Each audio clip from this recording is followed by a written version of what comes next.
Have you ever aced an exam but struggled to lead a team project? Maybe you're the smartest person in the room, but your relationships always seem to hit a wall. It's a frustrating modern problem. High intelligence doesn't always equal a successful life. What if the key isn't what you know, but how you feel and manage those feelings?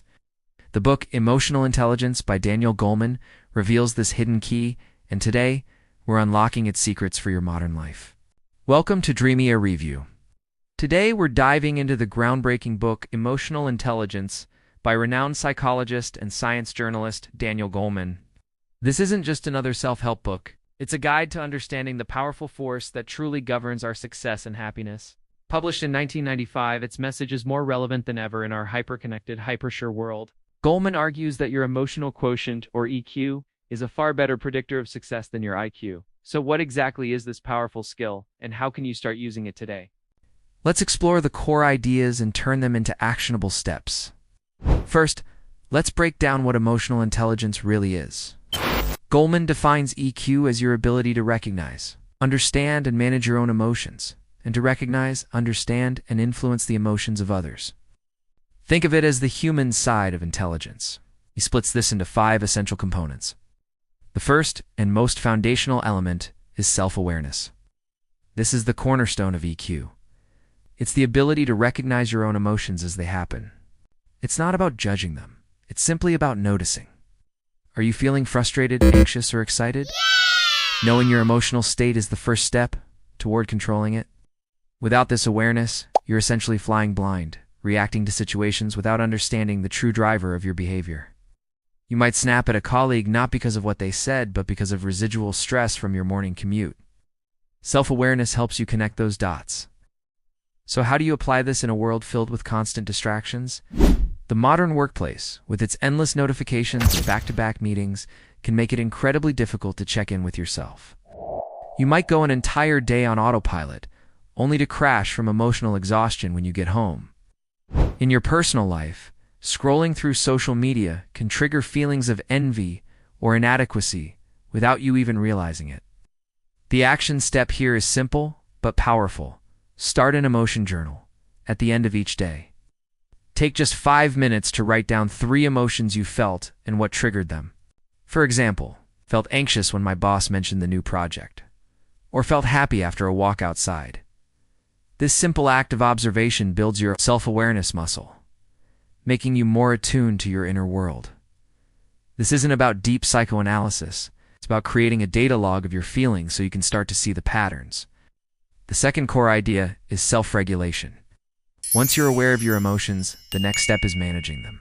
Self-regulation is your ability to control your emotional responses and react appropriately. It's the pause between feeling an emotion and acting on it. Someone with strong self-regulation doesn't suppress their feelings, but they don't let their feelings control them either. Think of a stressful situation like receiving critical feedback at work. Unregulated response might be to get defensive or lash out.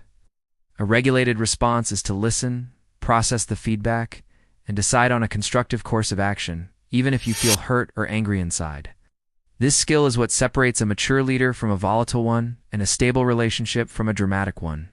In today's fast-paced environment, instant gratification and quick reactions are the norm. We send that angry email without thinking. We post a reactive comment on social media. We interrupt our partners in an argument because the urge to speak is overwhelming. These impulses can damage our careers and relationships. The key is to create space for regulation. Your clear action step is to implement the 90-second rule.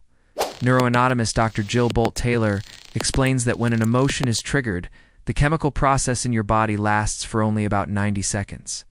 After that, any remaining emotional response is because you are choosing to stay in that loop. So, when you feel a strong negative emotion like anger or anxiety, commit to doing nothing for 90 seconds. Take deep breaths, count to 10. Step away from your computer. This brief pause is often all you need to let the initial emotional wave pass, allowing your more rational brain to take over and choose a better response. The third pillar of EQ is motivation. This isn't about chasing external rewards like money or status. Goleman talks about intrinsic motivation, the drive to pursue goals for personal fulfillment, with a passion and persistence that goes beyond a paycheck. Right. It's the ability to maintain a positive attitude and stay optimistic, even when you face setbacks. People with high EQ are more resilient. They see failure not as a personal flaw, but as a learning opportunity. This is the mindset that allows entrepreneurs to keep going after a failed business, students to retake a difficult course, and teams to rally after a project hits a major snag. This internal fire is what fuels long-term achievement far more effectively than any external pressure. This principle is especially crucial in today's world of work and study, where burnout is a real epidemic. When your only motivation is an external deadline or a performance review, your energy will eventually run out. The constant pressure to perform can crush your passion, leaving you feeling empty and disengaged. So how do you cultivate this internal drive? The action step is to connect your daily tasks to a larger purpose.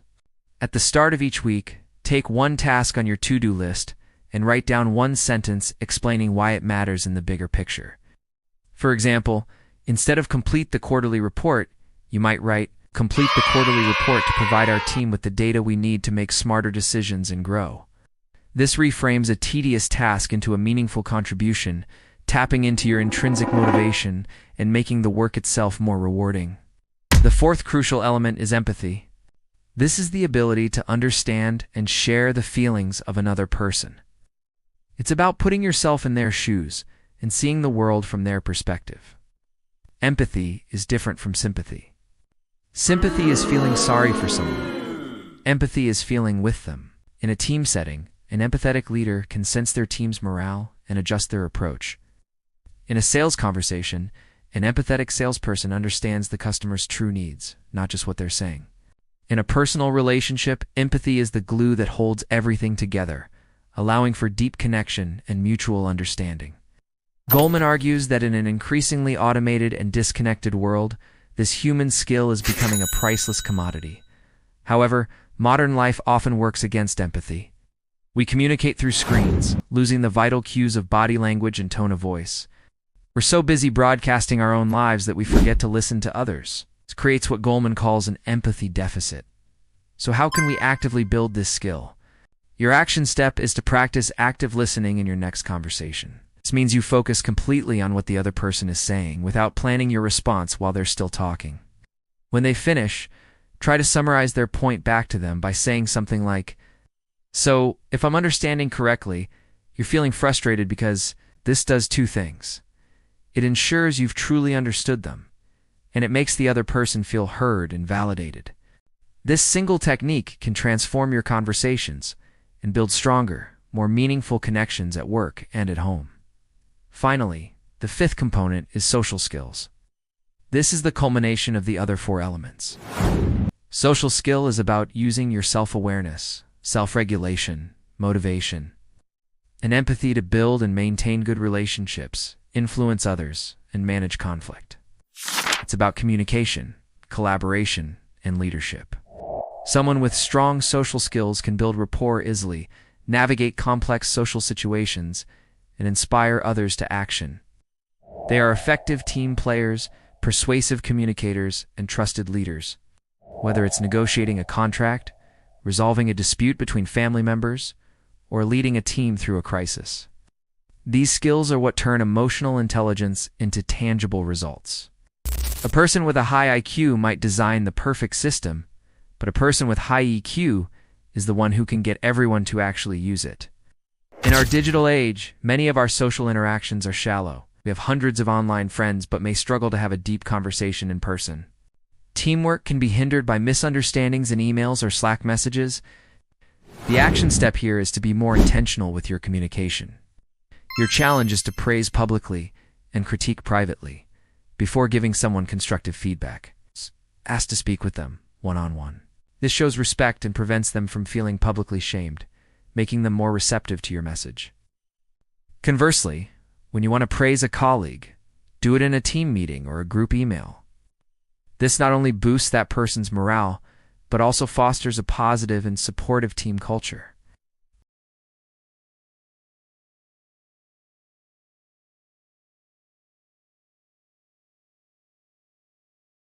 First, start an emotion journal to build self-awareness.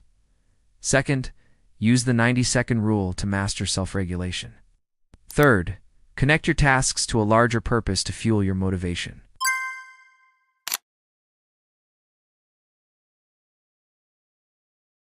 It's a skill that can be learned and developed over time. Let's focus on making small, consistent progress, rather than trying to achieve perfection overnight. If this video helped you, please give it a thumbs up. How will you apply one of these ideas to your life this week?